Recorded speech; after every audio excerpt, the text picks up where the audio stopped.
ಬೆಳ್ತಂಗಡಿ ತಾಲೂಕಿನ ಸುಲ್ಕೇರಿ ನಾಯ್ದಗುರಿಯ ಮಲೆಕುಡಿಯ ಸಮುದಾಯದ ಜನರಿಗೆ ಸರಕಾರ ನ್ಯಾಯ ಒದಗಿಸಬೇಕೆಂದು ಮಲೆಕುಡಿಯರ ಸಂಘ ಆಗ್ರಹಿಸಿದೆ. ಮಂಗಳೂರಿನ ಪ್ರೆಸ್ ಕ್ಲಬ್ನಲ್ಲಿ ನಡೆದ ಸುದ್ದಿಗೋಷ್ಠಿಯಲ್ಲಿ ಮಲೆಕುಡಿಯ ಸಂಘದ ರಾಜ್ಯಾಧ್ಯಕ್ಷ ಶ್ರೀಧರ್ ಗೌಡ ಈದು ಮಾತನಾಡಿ, ಕುದುರೆಮುಖ ರಾಷ್ಟ್ರೀಯ ಉದ್ಯಾನವನ ವ್ಯಾಪ್ತಿಯ ಸುಲ್ಕೇರಿ ಗ್ರಾಮದ ನಾಯ್ದಗುರಿಯ ಮಲೆಕುಡಿಯ ಸಮುದಾಯದ 33 ನಿರಾಶ್ರಿತ ಕುಟುಂಬಗಳಿಗೆ ಪುನರ್ವಸತಿಗೆ ಮೀಸಲಿಟ್ಟ ಜಾಗವನ್ನು ಗಡಿ ಗುರುತು ಮಾಡಿ ಐಟಿಡಿಪಿ ಇಲಾಖೆಗೆ ಹಸ್ತಾಂತರಿಸಬೇಕು.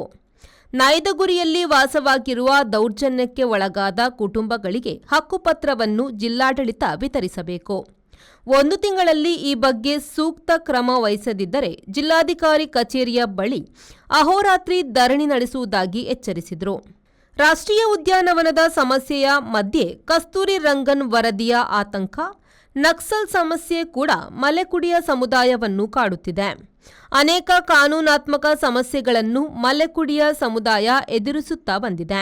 ಈ ನಿಟ್ಟಿನಲ್ಲಿ ಜಿಲ್ಲಾಧಿಕಾರಿ ಅವರು ಸಭೆ ಕರೆದು ಸಮಸ್ಯೆಗಳಿಗೆ ಸ್ಪಂದಿಸಬೇಕು ಎಂದು ಒತ್ತಾಯಿಸಿದರು.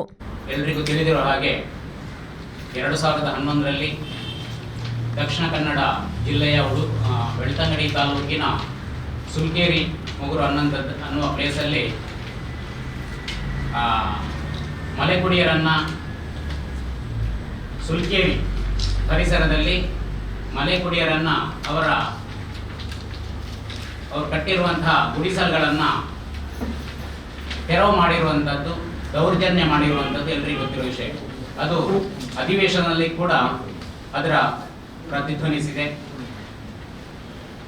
2011ರಲ್ಲಿ ಕುದುರೆಮುಖ ರಾಷ್ಟ್ರೀಯ ಉದ್ಯಾನ ವ್ಯಾಪ್ತಿಯ ನಿರಾಶ್ರಿತ ಮಲೆಕುಡಿಯ ಕುಟುಂಬಗಳು ಸುಲ್ಕೇರಿ ಗ್ರಾಮದ ಸರ್ವೆ ನಂಬರ್ 65/1P1 ಇದರಲ್ಲಿ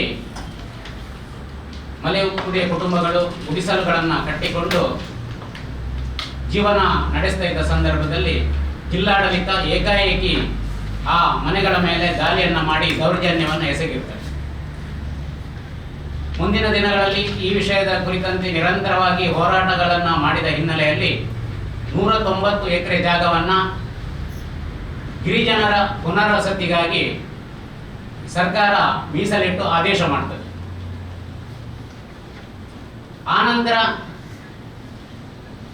ಸ್ಥಳೀಯ ಪ್ರಭಾವಿಗಳು ತಮ್ಮ ಪ್ರಭಾವವನ್ನು ಬಳಸಿ ಆ ಜಾಗವನ್ನು ಗಿರಿಜನರ ಪುನರ್ವಸತಿಗಾಗಿ ಮೀಸಲಿಟ್ಟಂತಹ ಜಾಗವನ್ನು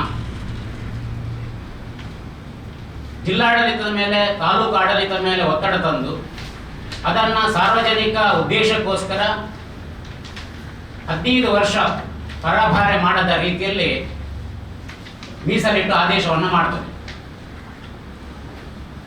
ನಾವು ಹೇಳುವಂಥದ್ದು, ಈ ಜಾಗವನ್ನು ಅತಿ ಶೀಘ್ರ ಗಡಿ ಗುರುತು ಮಾಡಿಕೊಂಡು ಯಾರು ಅಲ್ಲಿ ಮನೆಗಳನ್ನು ಕಟ್ಟಿಕೊಂಡಿದ್ದಾರಾ, ವಾಸ್ತವ್ಯ ಇದ್ದಾರಾ ಅವರಿಗೆ ಹಂಚಿಕೆ ಮಾಡಬೇಕು. 1 ತಿಂಗಳ ಒಳಗಡೆ ಜಿಲ್ಲಾಡಳಿತ, ಮಾನ್ಯ ಜಿಲ್ಲಾಧಿಕಾರಿಗಳು ಮಲೆಕುಡಿಯರ ಸಭೆಯನ್ನು ಕರೆದು ಏನು ಸಮಸ್ಯೆ ಉಂಟಾ, ಏನು ಮಲೆಕುಡಿಯರ ಆತಂಕ ಉಂಟಾ, ಇದನ್ನು ನಿವಾರಿಸುವಂತಹ ನಿಟ್ಟಿನಲ್ಲಿ ಪ್ರಾಮಾಣಿಕವಾದ ಪ್ರಯತ್ನ ಮಾಡಬೇಕು. ಅತ್ಯಂತ ಶೀಘ್ರ ಸಭೆಯನ್ನು ಕರೆಯಬೇಕು ಅಂತ ನಾವು DC ಅವರಿಗೆ ಈ ಒಂದು ಪತ್ರಿಕಾ ಪ್ರಕಟಣೆಯ ಮೂಲಕ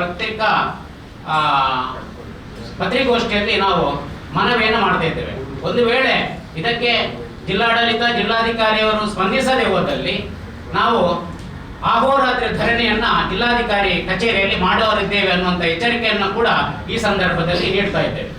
ಸುದ್ದಿಗೋಷ್ಠಿಯಲ್ಲಿ ಸಂಘದ ಅಧ್ಯಕ್ಷರಾದ ಹರೀಶ್ ಎಳನೀರು, ಮುಖಂಡರಾದ ವಸಂತಿ ನೆಲ್ಲಿಕಾರು, ಸ್ಥಳೀಯರಾದ ಬಾಲಕೃಷ್ಣ, ಗಣೇಶ್, ಸಂಜೀವ ಸೇರಿದಂತೆ ಮೊದಲಾದವರು ಉಪಸ್ಥಿತರಿದ್ದರು. ಶರತ್ ಸಾಲ್ಯನ್, V4 ನ್ಯೂಸ್, ಮಂಗಳೂರು.